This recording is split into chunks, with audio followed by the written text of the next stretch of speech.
Welcome back to the channel. So today the question of the chapter conic section. So question is let the line L such that root 2x plus y equal to alpha pass through the point of the intersection P of the circle and the parabola x square equal to 2y. Let the line L touch two circles C1 and C2 of equal radius to root 3. If the center Q1 and Q2 of the circle C1 and C2 lie on the y-axis, then the square of the area of the triangle PQ1 Q2 is equal to। तो हम इस question को देखते हैं। तो हम पास line दी हुई है L equal to root 2x plus y equal to alpha pass through the point of intersection P of the circle this and parabola means ये जो लाइन है ये पॉइंट P से पास करती है और वो पॉइंट P कहाँ है, सर्कल और पैराबोला का इंटरसेक्शन पॉइंट है। तो हम इंटरसेक्शन पॉइंट फाइंड कर लें, फिर यहाँ पे अल्फा की वैल्यू भी फाइंड कर सकते हैं। तो सर्कल की equation x square plus y square equal to 3 और पैराबोला है x square equal to 2y। दोनों को इक्वेट कर दे तो हमें पास पॉइंट ऑफ इंटरसेक्शन P आ सकता है। तो हम एक्स स्क्वायर की जगह पर 2y रख दें सर्कल की इक्वेशन में। तो हम एक्स स्क्वायर सर्कल की इक्वेशन में 2y पुट करें तो ये हो जाएगा 2y plus y square equal to 3। ठीक, तो हमने जो है सर्कल की इक्वेशन में पुट कर दिया। ठीक, तो ये हमारे पास हो जाएगा वाई स्क्वायर प्लस का 2y माइनस 3 बराबर 0। ठीक, तो यहाँ से हमारे पास y की वैल्यू देखिए क्या आएगी, minus b plus minus root under b का square is 4, b square minus 4 AC। तो 4 माइनस 4, ए की वैल्यू 1, सी की value minus 3 upon 2a। 2a कितना हो जाएगा 2। तो यहाँ से हमारे पास y की वैल्यू देखिए क्या आ जाएगी, minus 2 plus minus root under 4 plus का 12/2। ठीक, तो ये हो जाएगा -2 प्लस माइनस ये हो जाएगा 16, रूट ऑफ 16 इज 4/2। ठीक, तो हमारे पास जो है y की वैल्यू दो वैल्यूज आ रही हैं। तो -2 प्लस 4 अपॉन 2 कॉमा -2 माइनस 4/2। ठीक, तो ये जाएगा 4 माइनस 2 2/2 इज 1। ये हो जाएगा 6/2 इज -3। 1 और -3 दो वैल्यूज आई हैं, तो हमें कौन सी लेनी है तो वो उसके लिए क्वेश्चन में देखते हैं। तो क्वेश्चन में क्या कहा था, जो पॉइंट P है वो कहाँ है, फर्स्ट क्वाड्रेंट में है। तो y की वैल्यू क्या होगी, पॉजिटिव होगी। तो ये 3 क्या होता है, -3 रिजेक्ट हो जाएगा, 1 एक्सेप्टेड हो जाएगा। ठीक, तो पॉइंट P हमारे पास देखिए क्या आ जाएगा, पॉइंट P आ जाएगा y की वैल्यू है 1 और x की वैल्यू कहाँ क्या आएगी। तो यहाँ पर हम y की वैल्यू 1 पुट कर दें, ये y की वैल्यू 1 पुट कर दें क्योंकि इंटरसेक्शन पॉइंट है, तो सर्कल पर भी लाई करेगा और पैराबोला पर भी लाई करेगा। तो y की वैल्यू 1 पुट कर देने पर हमारे पास x की वैल्यू कितनी आ जाएगी, देखिए x की वैल्यू √2 आ जाएगी। हमारे पास पॉइंट P आ चुका है √2, 1। तो अब हम इसका जो है डायग्राम बना ले। डायग्राम क्या हो जाएगा हमारे पास, मान लेते हैं ये क्या है y एक्सिस ये है ये एक्स एक्सिस मान लिया इसको, ये वाई एक्सिस मान लिया। ठीक, तो अब हम जो है इस सर्कल को इसमें ड्रॉ कर लें।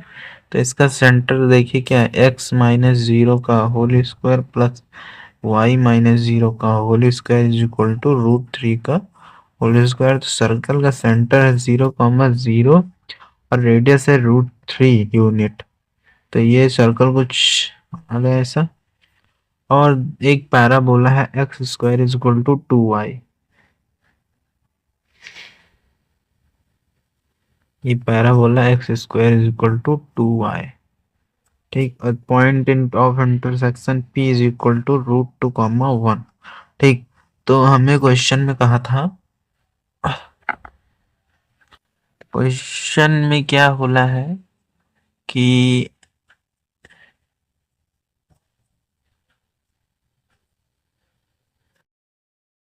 क्वेश्चन में कह रहा है एल लाइन जो है वो टच करती है सर्कल C1 एंड C2 को, जिसकी रेडियस है 2√3 at the centre Q1 and Q2 of the circle lies on the y axis, means x equal to 0 हो जाएगा।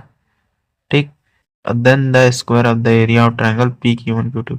तो हमें Q1 Q2 चाहिए, पॉइंट P आ चुका है, तो Q1 Q2 निकालते हैं। पहले सर्कल C1 ड्रॉ कर लें एंड सर्कल C2 ड्रॉ कर लें ऑफ रेडियस 2√3। तो हमारे पास सर्कल C1 कुछ ड्रॉ कर लें, ये मान लेते हैं सर्कल C1 है और हमें लाइन को टच कराते हुए बनाना है। तो ये मान लेते हैं ये एज ए टेंजेंट वर्क करेगी इस पे। तो ये मान लेते हैं लाइन है वो वाली। ठीक, तो दूसरा सर्कल ये आ गया यहाँ पे, इसका सेंटर है 0,P मान लिया, इसका सेंटर मान लिया 0,Q। तो सर्कल का सेंटर Q1 ये हो गया, ये हो गया Q2।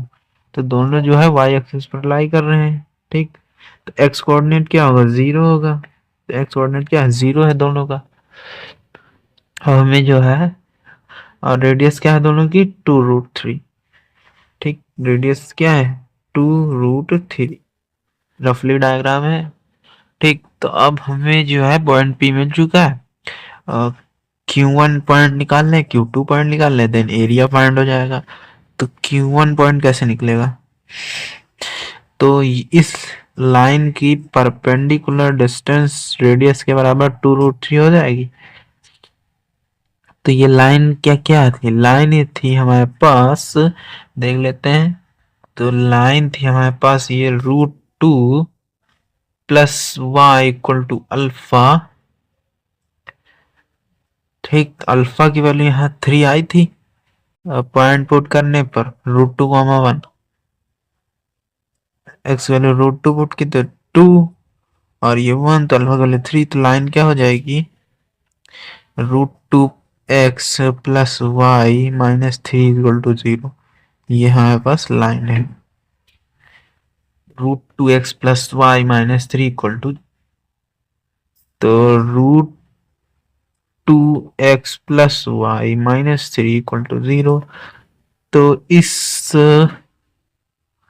पॉइंट 0,P से इसकी परपेंडिकुलर 2√3 डी है परपेंडिकुलर डिस्टेंस, तो उसको हम यूज करें। तो point 0,P that is Q, तो इसे परपेंडिकुलर डिस्टेंस किसके इक्वल होगी, रेडियस के। तो हम जो है कंडीशन ऑफ टेंजेंसी वाला लगा लें। तो ये क्या हो जाएगा, लाइन है √2x प्लस का वाई माइनस 3 बराबर 0।